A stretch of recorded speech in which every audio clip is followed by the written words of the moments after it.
Olá pessoal, meu nome é Jean Carlos Rodrigues de Brito. Serei seu professor da disciplina Técnicas de Construção. Essa é a nossa aula 1. Bom, aqui é um pouco da minha formação. Sou tecnólogo em geoprocessamento, técnico em edificações, especialista em engenharia de segurança do trabalho, graduando em engenharia civil. Trabalho no IFP como técnico da engenharia institucional.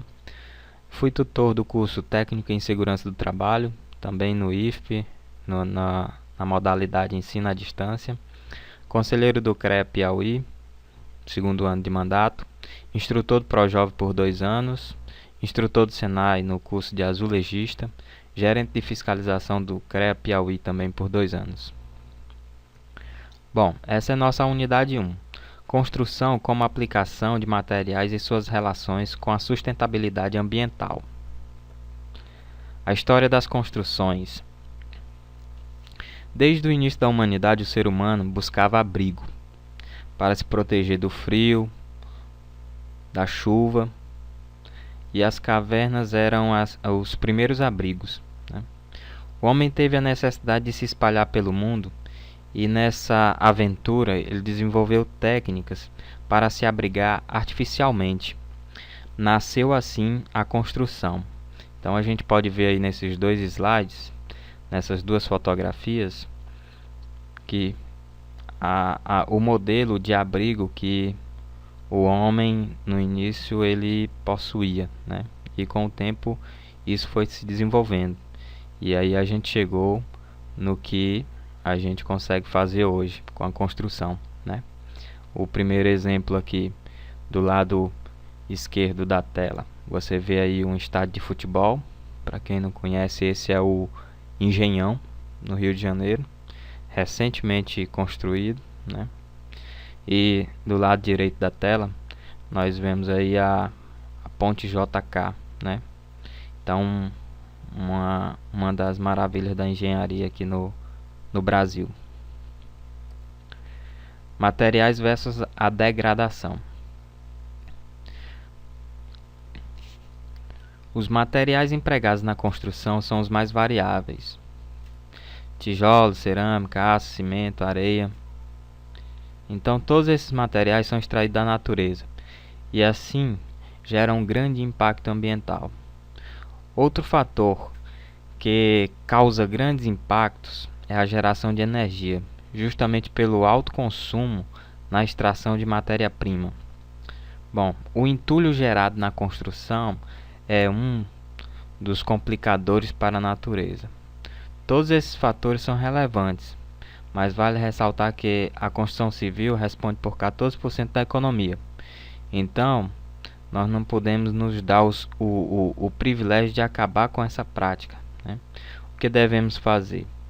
Devemos fazer é valorizar a boa prática de exploração e diminuir a degradação do meio ambiente, né? Bom, para a gente ter uma ideia, o cimento ele é extraído do calcário, né? Então a matéria-prima do cimento é calcário. O gesso também tem sua matéria-prima. O tijolo tem a argila. Então toda essa extração gera um impacto ambiental. E esse impacto ambiental é na paisagem, né? Atinge a flora, né, com desmatamento, a fauna com a destruição do habitat natural dos animais, e o gás carbônico, né, é liberado no ar por conta do processo de extração, do processo de beneficiamento desse material, tá? Também temos o transporte, certo? O transporte desse material causa poluição também. A areia que é extraída do leito do rio, tá? Que causa o assoreamento e a desertificação do mesmo. Então, aqui a gente vê exemplos de impacto ambiental. Então, aí a gente tem 4 exemplos, né? Temos aí fogo, né? Temos aí esgoto sendo lançado no rio. Temos aí o descontrole do lixo, né? E temos aqui uma cratera de extração de algum material. Parece muito com o calcário. Outro exemplo de impacto ambiental, nós temos aí os animais que sofrem com os derramamentos de petróleo. Nós temos aqui o desmatamento, né, que não deixa de atingir os animais. Nós temos aqui as indústrias que lançam uma grande quantidade de poluição no ar. Então, temos aqui também o entulho, né? O entulho que é um dos grandes problemas. E aí nessa fotografia a gente já vê uma solução para o entulho. No caso aí você tem resto de materiais da construção civil que supostamente não serviriam para nada, né? Só para ir para um aterro e ficar lá da forma que estão aí sendo retirados da construção, e por lá ficavam, né, durante muito tempo. Então o que é que a indústria tá despertando, né?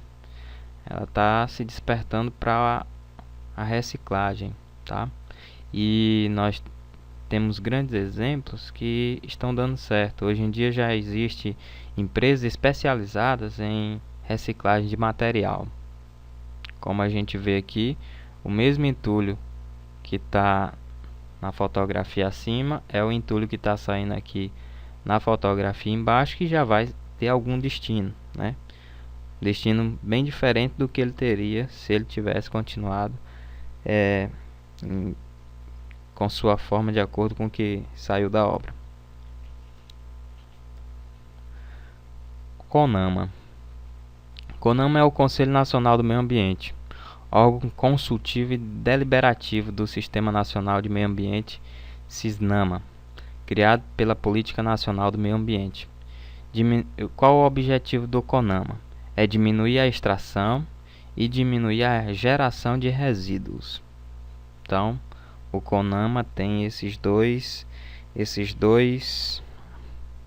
objetivos principais, digamos assim. Bom, e com o CONAMA vieram as resoluções para tentar alcançar os objetivos que a gente citou no slide anterior. Com relação aos resíduos, o que é que o CONAMA estabelece? Com relação aos resíduos, ele fez uma classificação, certo? Uma classificação para que todos pudessem seguir. Então, classificou classe A, classe B, classe C e classe D. E o que é que diz cada classe, né? A classe A diz o seguinte: deverão ser reutilizados ou reciclados na forma de agregados ou encaminhados à área de aterro de resíduos da construção civil, sendo dispostos de modo a permitir a sua utilização ou reciclagem futura. Classe B. Deverão ser reutilizados, reciclados ou encaminhados à área de armazenamento temporário, sendo dispostos de modo a permitir a sua utilização ou reciclagem futura. Classe C. Deverão ser armazenados, transportados e destinados em conformidade com as normas técnicas específicas. Classe D. Deverão ser armazenados, transportados, reutilizados e destinados em conformidade com as normas específicas. Então aí, cada classe dessa, um determinado material vai se encaixar em uma dessas classes e esse será o nosso destino depois de utilizado, tá? No intuito de conseguirmos atingir os dois objetivos do CONAMA com relação ao resíduo, que é diminuir a extração da matéria-prima, diminuir a geração de resíduos, certo? Vamos para frente. Bom, aqui nosso material ele nos propõe aí uma noção de quanto tempo cada material demora para se decompor na natureza, tá? de forma natural. Então, decomposição de alguns materiais. O papel, uma folha de papel lançada aí no meio do tempo, ele vai demorar 3 meses para se decompor. A madeira demorará 6 meses. O cigarro, de 1 ano a 2 anos. O chiclete, 5 anos. A lata de aço demorará 10 anos. Plástico, mais de 100 anos. Pneus é indeterminado. O vidro é indeterminado. A lata de alumínio é indeterminado. Então, temos que nos preocupar com o lançamento desses materiais, certo? Porque eles vão ficar aí na natureza, vão ficar degradando até aí 100 anos, 10 anos, 5 anos ou indeterminado tempo. Bom, o que é que nós devemos fazer? A gente já sabe que existe a coleta seletiva, né? Então, coleta seletiva não é nada mais do que separar o lixo, dependendo de sua natureza, e enviar para a indústria de reciclagem. Então, essas são as cores, né, padrões aí que são utilizadas hoje para que a gente execute a coleta seletiva e contribua, dê a nossa parcelinha de contribuição para nosso meio ambiente. As cores são as seguintes: azul para o papel, vermelho para o plástico, verde para o vidro, amarelo para o metal, marrom para o orgânico, material orgânico, né? E o cinza para material não reciclável, que geralmente o material não reciclável ele vem informando em sua embalagem, certo? Então, se a gente conseguir iniciar essa prática, já vamos estar dando uma pequena parcela de contribuição para o meio ambiente. E se cada um contribuir com uma parcelinha pequena, a gente vai conseguir ir longe. Aqui é um exemplo, pessoal, de uma fábrica de reciclagem, certo? Então vocês observam que existe aí a coleta seletiva, né? Então é um exemplo bem bacana para que a gente possa seguir. Para pensar um pouco, né? Estatísticas comprovam que para se reciclar gasta menos do que extrair novamente a matéria-prima da natureza. Em alguns casos, apenas 5% da energia, no caso da reciclagem da lata de alumínio. Então, o que é que ele quis dizer aí? Que eu só vou gastar 5% de energia para fabricar uma lata de alumínio reciclada do que eu iria gastar se eu tivesse que extrair ela da natureza ainda. Isso é bem simples, né, da gente entender, e é fácil da gente concordar, né? Imagine só a dificuldade de uma empresa em extrair a matéria-prima lá da sua jazida, né?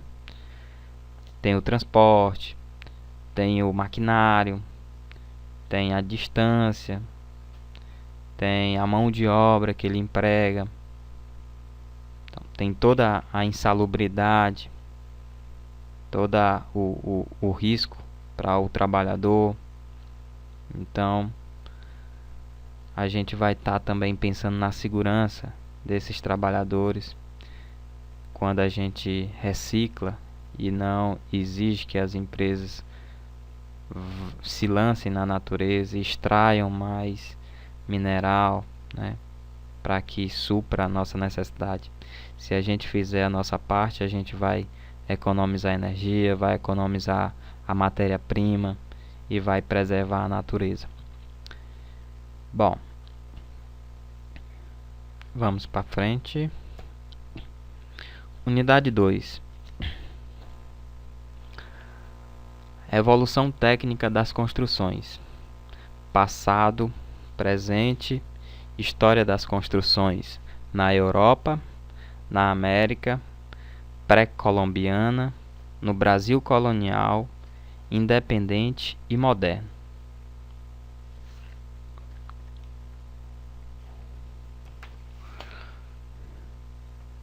Aqui é o passado da construção.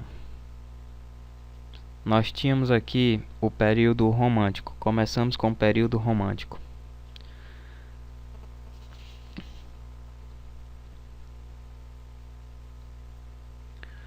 Bom, os materiais, técnicas, formas que utilizamos hoje são diferentes dos materiais de épocas passadas, né? Então a gente observa aí uma construção do período romântico, né, que foi chamado romântico na Europa, né? Você observa aí as características: paredes muito grossas, janelas muito pequenas, o arco preservando a forma arredondada, a construção era em pedra, né? Então, isso caracterizava uma obra do passado nesse período romântico. No passado também nós tínhamos surgiu outro estilo, né? O gótico, que essas ilustrações elas representam bem o gótico. O gótico foi um estilo um pouco diferente. Poderíamos até dizer que foi uma evolução, né? A gente tinha ali no romântico alvenarias muito largas, portas arredondadas, né, em seu arco, e janelas muito pequenas.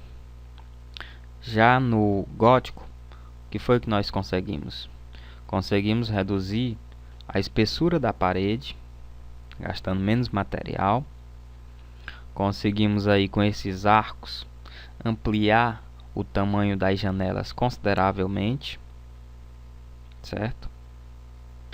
Então, aí a gente já consegue perceber um avanço, certo? Um avanço no sistema construtivo. Renascimento, no século XV.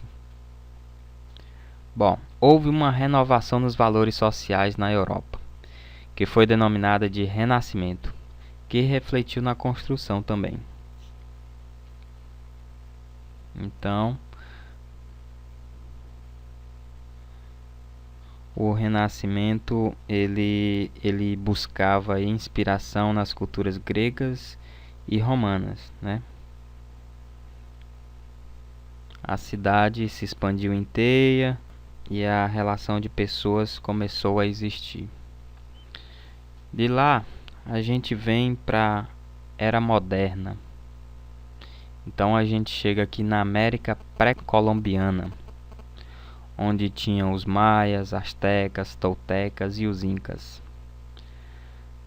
Por exemplo, esta é uma construção que representam aí a construção dos maias, certo? Então totalmente diferente, uma construção que já aproveitava aí o solo, né? Construção de pedra também, né? Pedra muito pesada, então eles já estavam dominando aí um pouco da técnica de construção, né? Aqui nós temos o povo asteca, certo? Os astecas, eles construíram enormes templos, né, tipo pirâmides, em bloco de pedras, né? Essas pedras eram das montanhas, então eram erguidas o mais alto possível, né? E lá em cima existia uma plataforma para possíveis sacrifícios, né, de pessoas ou inimigos ou não sei. no alto do templo, né? Isso acontecia. E aqui nós temos os toltecas. Os toltecas, eles tinham esse nome pelo fato de ser bem habilidosos, né, com a construção. Então você vê aí a precisão que eles tinham com a construção. E tolteca significava construtor ou arquiteto, né? Então, Incas. Os Incas foram muito engenhosos. Produziam inúmeros sistemas de irrigação, de armazenamento d'água, que envolviam construções em pedras, construíam diversos prédios com a técnica do encaixe de pedras, né? A base era de pedra e a cobertura é natural, né? Os incas também, eles dominavam bastante a construção de estradas, certo? Então, como exemplo aí, a gente pode citar Machu Picchu e Patapatas. Construções no Brasil. Esse é um exemplo que eu coloquei aí para ilustrar como eram as construções indígenas, certo? Mas as construções no Brasil iniciaram-se no Brasil colonial com este famoso sistema, né, que era o engenho. Engenho. O que era o engenho? Engenho era um local onde se trabalhava, né, explorava a cana-de-açúcar e eram explorados pelos escravos.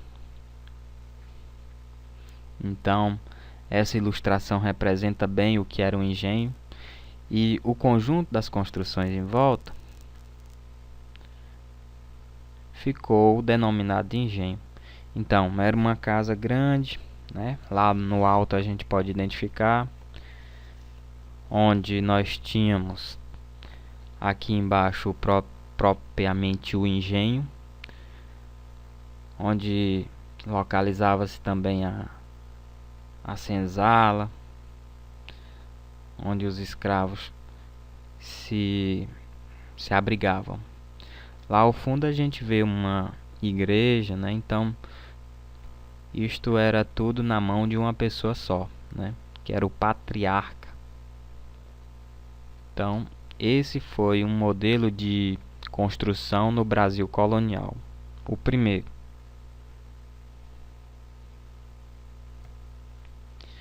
Logo em seguida veio a influência do ouro. A influência do ouro que tornou aí possível essas belas construções, né? Que foi que ocorreu? Começaram a explorar o ouro no Brasil e aí vieram muitos profissionais da construção da Europa, né? Porque existia ouro, existia riqueza, então vieram arquitetos, vieram pintores, escultores, e eles vieram influenciados pela arte barroca, né? Na época lá na Europa. Vieram se instalar no Brasil e difundiram esta arte no nosso país.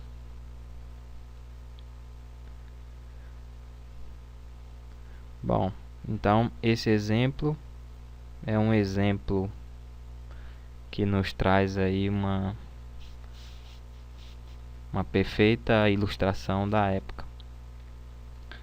E com esta vinda, nós conseguimos ganhar algumas técnicas de construção, né? Tem, por exemplo, macharibes, né? Que é uma janela. É uma janela que, de acordo com a disposição das madeiras, nós não conseguimos ver quem está por trás da janela do lado de dentro da residência, mas a pessoa que está do lado de dentro da residência consegue ver quem está fora. Então, esse exemplo do Macharibes foi uma das técnicas construtivas que a gente pôde observar na época colonial, com a influência do ouro, né, que os europeus trouxeram para nós. As casas possuíam um pé direito alto, né, eram construídas em pau a pique, ou alvenaria de adobes, ou pedras, né, cobertas de telha, de barro.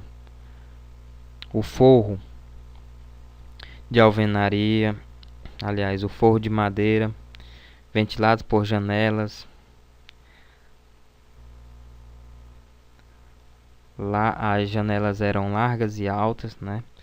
E se repetiam ao longo do ambiente, tá? Não era apenas uma janela por ambiente, então elas se repetiam quantas vezes fossem necessárias.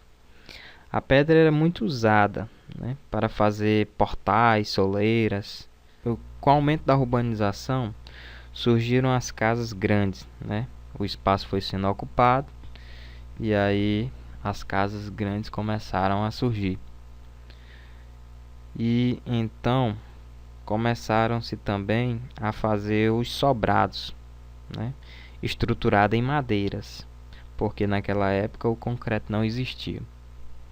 Então começou-se a fazer os sobrados. Sobrados são as residências com pavimento térreo e um pavimento de primeiro andar. Logo em seguida, vamos aí para o Brasil independente, né? 1822, onde se destacaram profissionais ingleses e franceses.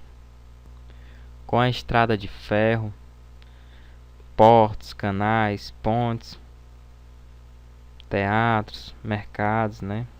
A construção nessa época era em taipa ou pau a pique, e aos poucos foram sendo substituídas por alvenaria de concreto, de tijolos, de blocos, de pedra, né? E o aço começou a ser utilizado como elemento estrutural na época. No século XX surgiu o concreto armado, né? Que é o concreto é o concreto, cimento, seixo, água e areia misturado em proporções, né? E onde se coloca o vergalhão, o aço, né? Ou ferro, como a gente chama. Então, fazendo essa mistura, a gente tem o concreto armado.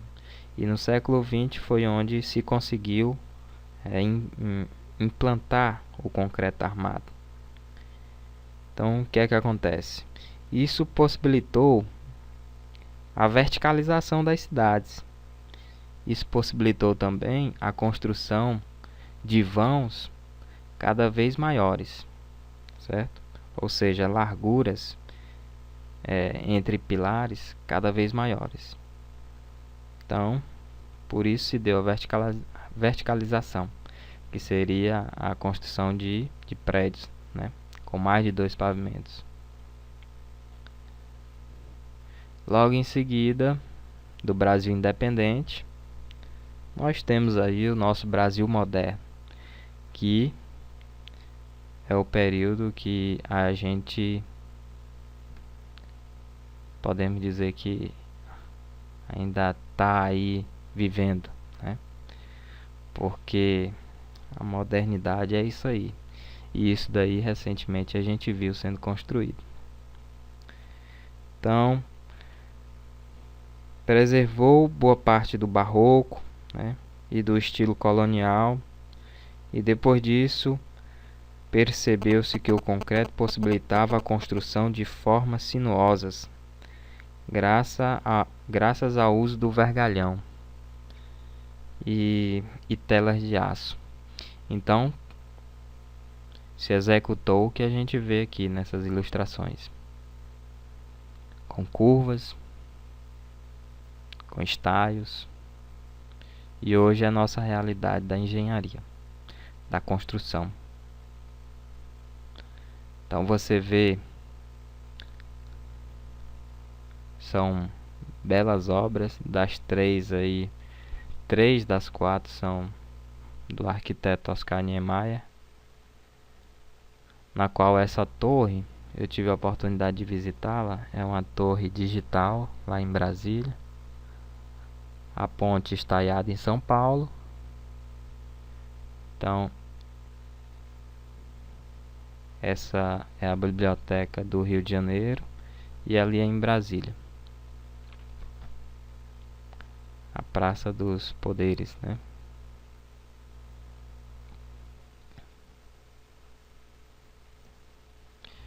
Bom, pessoal, essa foi a nossa primeira aula. Espero ter correspondido aí à expectativa de vocês e bons estudos. Espero que vocês tenham um bom aprendizado nessa disciplina, que é uma disciplina fácil, interessante de se estudar. E quero agradecer a vocês, obrigado e até a próxima aula. Um abraço.